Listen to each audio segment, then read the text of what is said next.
What's up, people? I'm Shaggy, the opinionated hippie, and today I'm going to be ranking or listing my favorite albums of 2022. Because I have a pet peeve. I have a couple pet peeves. Never counted how many I have. One of them is when adults call kindergartners babies. Oh, it's the babies. That really bothers me because these kids. Never mind. But yeah, that's one of my pet peeves. The other pet peeve I have is that the first of every December, who knows, maybe the last week of November, every single music publication, whether online or in print, seems to think that it's time to like print and share their best of end of the year best lists, right? They're like ranking of the favorite albums, songs, all that kind of stuff. Despite the fact that there's like an entire month left, like what? Roughly just over 8.3% of the year is left. They're now going to publish, their rankings. And personally, I am a person that I can not like an album and then be in a particular mood and hear an album and just like that over the course of 45 minutes or however long the album is, completely change my mind about it.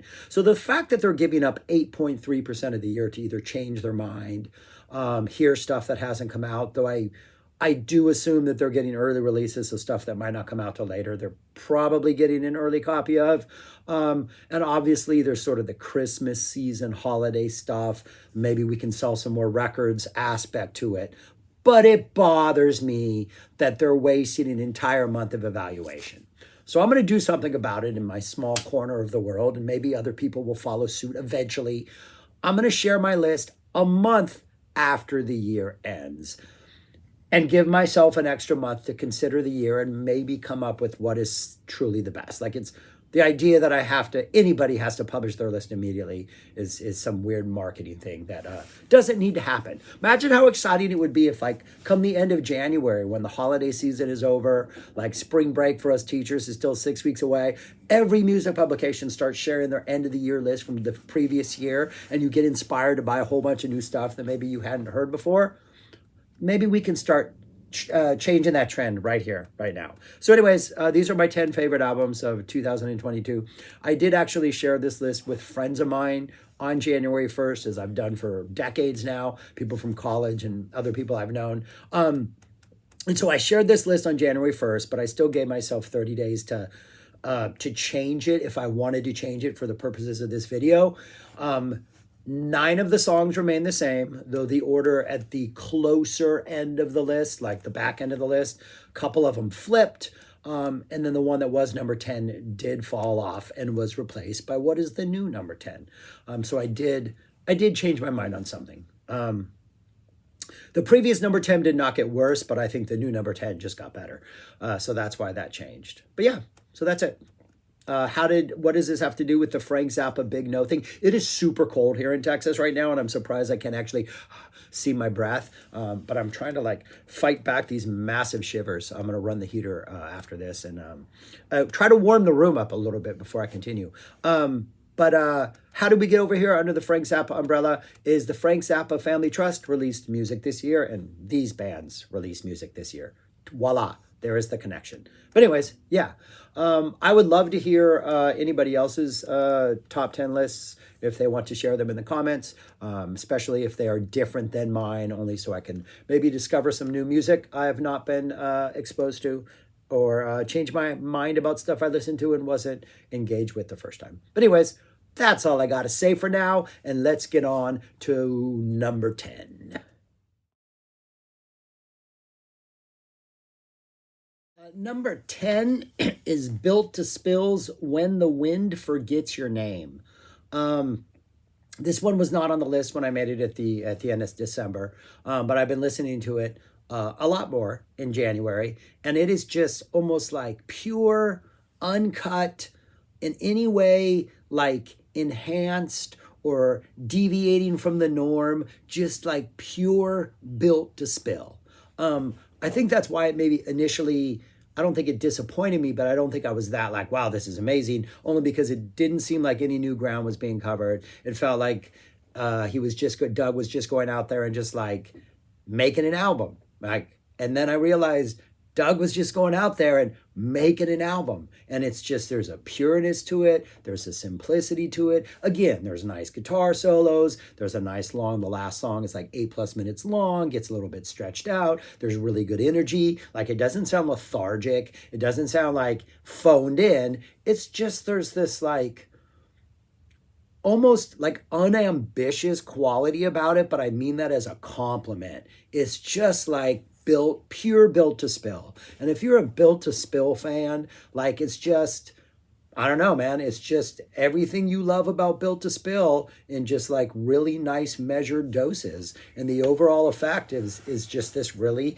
comforting, awesome, like at times intriguing, but mostly kind of relaxing built to spill album, man. I don't know. It's just, I like to, it's, for me, it's a late night chill album or like an end of the day album. It just kind of helps me like ease my way into a better place, but without like being too slow or to knock me out or anything like that. It's like comfort food, like the absolute best comfort food. And so, yeah, it was kind of a sleeper. It took a while for me to like really get it. And I actually think, like, at the rate in which I'm listening to it now, and might actually climb even higher up this list. And if I were to revisit this list in like 6 months and just listen to these albums, I think it might pass a couple, only because of its like the way it makes me feel so chilled out, and in the times we live in, you know, post pandemic, endemic, whatever. You need a lot of music that helps you chill out. But anyways, yeah, really, really good listen, man. I think if you're not a Built to Spill fan, it's maybe not a good place to start, but it's definitely not going to offend you in any way. But if you are a Built to Spill fan, man, this is just like a comforter of Built to Spillness, of great 90s sounding indies rock, man. It's just a really, really good album. Yeah. Number 10, When the Wind Forgets Your Name. Number 9 is Soul Glow, Diaspora Problems, hardcore punk band out of Philly here in the States. And I think the title, Diaspora Problems, is kind of indicative somehow of the music, in the sense that maybe the album is an attempt to solve the diaspora problems, right? And so you have like this people who have been sort of spread out, against their will, across a vast space. And as they're solving that problem and they're coming back together, they're bringing like elements of wherever they've been to, right? And that's part of how they're solving it, is like they're embracing where they've been forced to go, but at the same time, they're making it their own. And like, this is a hardcore punk album, but there's a lot of really, really good hip hop on here. And there's a lot of good electronica. And it's just kind of all over the map, but the energy from like start to finish is punk. It's hardcore. Like, it's a really, really aggressive energy, but you're getting these punk songs mixed with these awesome bars, mixed with a little electronic energy, mixed with a lot of noise and a lot of chaos and a lot of aggression. But it all works very, very, very well. And it's almost like, I'm not comparing this band to The Clash, but the way everything The Clash played just felt punk, because at heart, they were punk. Like, everything that goes on in this album, no matter what filter it's kind of being played through, feels punk because they are punk. And it's just an exhilarating, great listen, man. Yeah, if you want to really get pumped up and get motivated and want to, exert some energy, this is the go-to album. And then you listen to that Built to Spill one to calm yourself down, so you don't, to come back down to earth in a calm way, so you don't get the bends, or the opposite of the bends, whatever that would be. Anyways, yeah, that's my number 9, Soul Glow's Diaspora Problems. Number 8 is Kendrick Lamar's Mr. Morale and the Big Steppers. This is another one, kind of like the Built to Spill album, is when it first came out.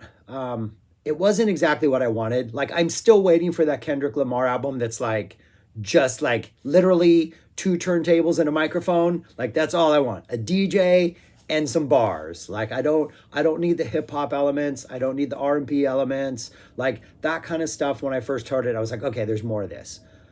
Then after I kept listening to it, I realized that I was able to like sort of approach it like in a way like I was approaching like late era Deep Purple or even some Jeff Beck, and where I wasn't really interested in like the setup of the songs or the intros or the singing. But whenever we got to Kendrick just like dropping bars, then I'm like, okay, it's worth the wait, because every time he's flowing, it's worth the ride.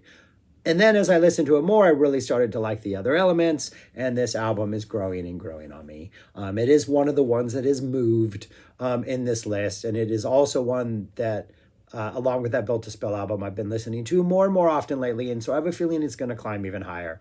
It is a really good album. Kendrick Lamar, I don't know, he's just a unique voice.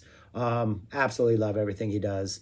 As far as like actually rapping, and I'm starting to like accept and just buy into the surroundings that he puts around them. Even though I want a more straightforward, simple, like a mixtape, just put out like a mixtape, something like that. But still, really, really good album, man. Yeah, my number 8, Kendrick Lamar, Mr. Morale and the Big Steppers.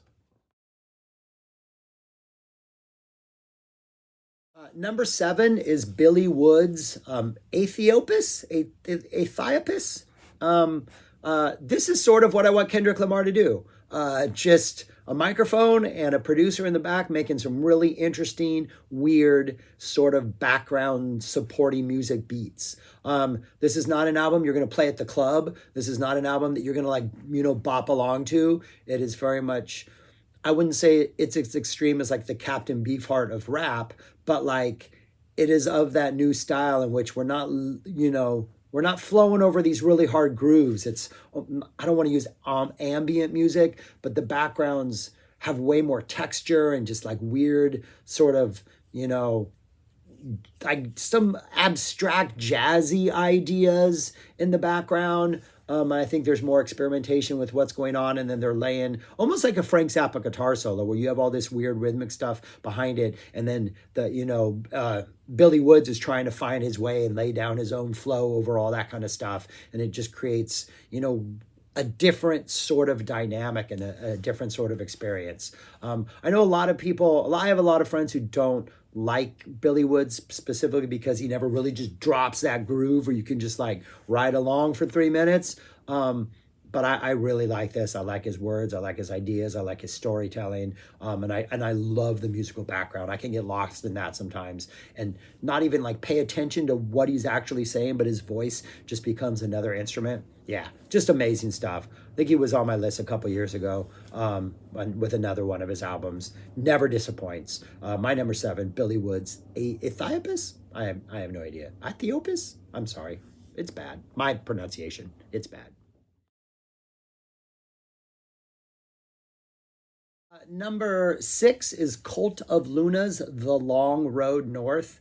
Metal band, I think out of Sweden, post metal. No guitar solos in here, just a lot of huge, really big sounding, somewhat lumbering, just grinding metal songs. Very heavy, very hard, like not really to your like, not post metal in the sense of like an ISIS or like other bands that are really a lot more drawn out instrumentals. There's a lot more like heavy hitting and aggression going on in here, but there are definitely some like pulse metal indulgences and some nice periods where they get into grooves and ride them, but nothing flashy, nothing of like an 80s metal style, just some really good, really big sounding, huge metal sounds just going on. We get vocals. It's not instrumentals. Mostly like growl, but not too extreme. You get some clean vocals thrown through a couple songs a couple times.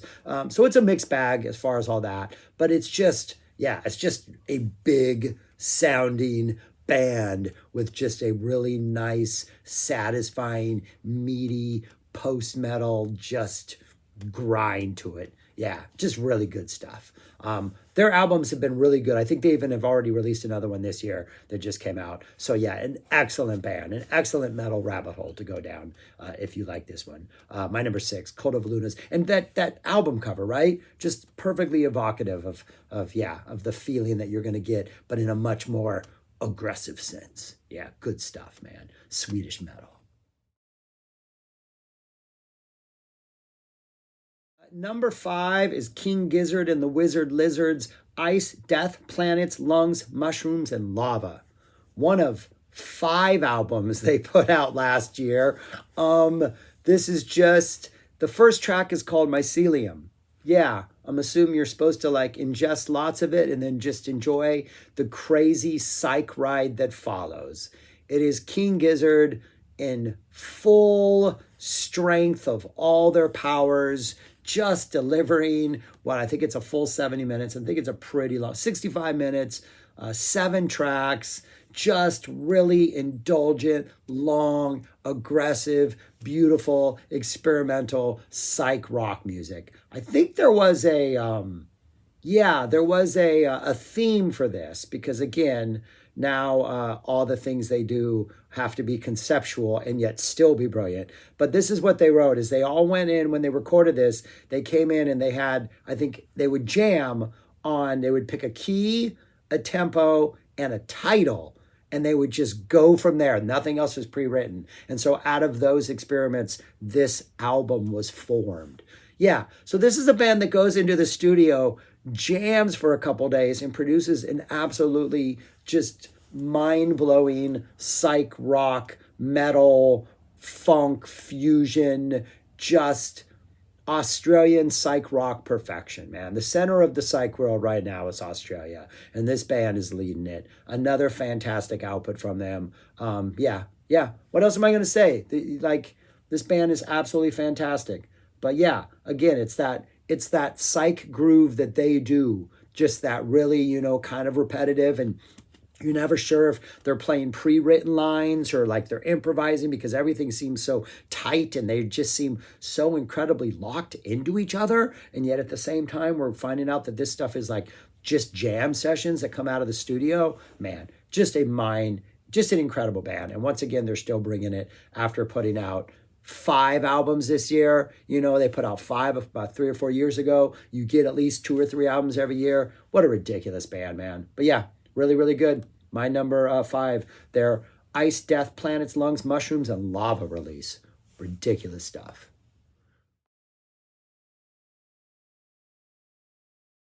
Number 4, Soccer Mommy's on the list again. She's been on my list with her last 3 albums, Sometimes Forever. Not number 1. I don't think this is as good as, can't even remember the name of it. I can see the title. What is the one after Clean? How am I forgetting the name of that album? It's like one of my favorite albums of all time. Color Theory. Yeah, not as good as Color Theory, this one. But it's still really good. Got some absolutely great hooks in it. I love her lyrics. I think she's one of the best lyricists out there. I love the grooves that the band kind of sets up. We get some different flavors of sort of indie rock, maybe a little psych rock seeping in there. We got a song that definitely kind of takes the energy of the Beatles' She's So Heavy, but in a really good way. Nice little psych jam there. Yeah, just once again, absolutely delivering the goods as far as like sort of a singer-songwriter with a really good supporting band behind her. Yeah, man. Not as good as Color Theory. I absolutely love this album, but I couldn't put it higher on the list because Color Theory made my number 1 the year it came out, and this one just yeah. So anyways, that's it. But absolutely phenomenal album. If you have not checked out Soccer Mommy, her last 3 albums are just fantastic. Clean, Color Theory, and this one. It's a fantastic, and her lyrics, man. When you're listening, check out those lyrics because the lyrics she writes and the way she phrases them and breaks them up to fit the song, just awesome stuff. Yeah, but that's my number 4 this year. Soccer Mommy's Sometimes Forever. Number 3 is Goats O Death. This is a global P-funk for the new millennia, man. 1, there's some serious Eddie Hazel guitar energy on some of this. 2, we have like world beat psych, we have world beat funk, we have electronic funk, we have jazzy funk, we have all these different elements just in this swirly cauldron of like groovy, danceable, psych, world funk energy. I had the great pleasure of seeing this band at the Austin Psych Fest like 9 years ago. And that was just one of the most amazing shows. And I had liked their releases up to that point, but thought the show like far, far exceeded everything I'd heard on like an official release, and thought that they had yet to capture that energy. This album captures that live energy, and like the stuff that they're bringing on this album is kind of like what I felt in the live experience, and just sort of the eclectic nature of all the different kind of waters they dip their toes in order to create this, all work because the band is just like buying in on every aspect, and it just has this kind of run through of just goat psych weirdness that like unites it all together. Just an absolutely exhilarating band, man. And I think they're back on tour, or they were just on tour. I don't think they came to Texas this time, but an absolutely amazing band, man. My third album, number 3 album of the year, Goats O Death. My number 2 is Black Thought, Danger Mouse's Cheat Codes. This is the album I want Kendrick Lamar to do. I want him to get a producer or a DJ. That guy's just going to provide the beats, and then he's going to step to the microphone and just lay down 2.5, 3 minutes of bars, of inspiring, well-written, clever, thought-provoking, engaging, awesome bars. Black Thought is an absolutely amazing rapper, amazing MC, and I really like Danger Mouse is kind of serving up very sort of like soulful kind of, I don't want to say early rock and roll, that's not what I'm looking for, but there's definitely a very soulful R&B background vibe, but it's also kind of loose and kind of rocking, kind of jazzy at times, and it's there simply to service Black Thought. And so he's just delivering just bar after bar after bar. Run the Jewels drops in on the last, I think one of the last songs, and that again show just, it becomes a Run the Jewels track essentially. Like their energy just kind of redefines that song, but it works well because it comes at the end of the album. But yeah, it's just I think one of today's best rappers, just with an awesome producer and just producing an absolutely like pure, pretty straightforward, just an artist being an artist. And yeah, it's an absolutely engaging work. But yeah, my number 2, Black Thought and Danger Mouse's Cheat Codes. And my number 1 album of 2022 is Bjork's Fossora. Words, I can't describe what this album sounds like. It sounds like everything you've ever heard from Bjork ever before, on seamlessly blended together into one absolutely epic listening experience. Apparently, it was inspired by like recent heartache and like heartbreak in her life. And so it is a very powerful, emotional, visceral experience. But again, the way she's able to take, like at times this is an icy album, it has that set of cold electronic, even when she's using there's the a cappella voices that somehow manage to be warm and inviting while at the same time like distant and off-putting. Like that balance that she strikes is throughout this entire album, and like knowing the sort of emotional rawness that is behind some of it makes that like no come here, no stay away aspect of the music like just that much more powerful. But you get so much on this. You get like parts of the recent like a cappella stuff she did where even though it might not be a cappella, it's nothing but voices being manipulated, maybe through a computer or synthesizer. You get some like psych music, you get some alien weird Bjork sounds, you get some like 60s vibes, you get some electronica. Like it is almost everything she's ever done, but like repackaged and made better, and somehow just improving upon everything she's ever done. Not sure if I would call it her best album, but I don't think I would call it her best album. But I haven't listened to it, as long as the others. But it is so engaging and so inviting, and it is such a journey from start to finish, and so many different flavors like get revealed as you move through the album, and different sort of musical tropes and musical styles get like played with, that it keeps you engaged, but somehow it always just sounds like the same, journey, just logical but unpredictable progression throughout the whole thing. Yeah, I mean, it's just, you can't describe it with words because it just sounds like Bjork.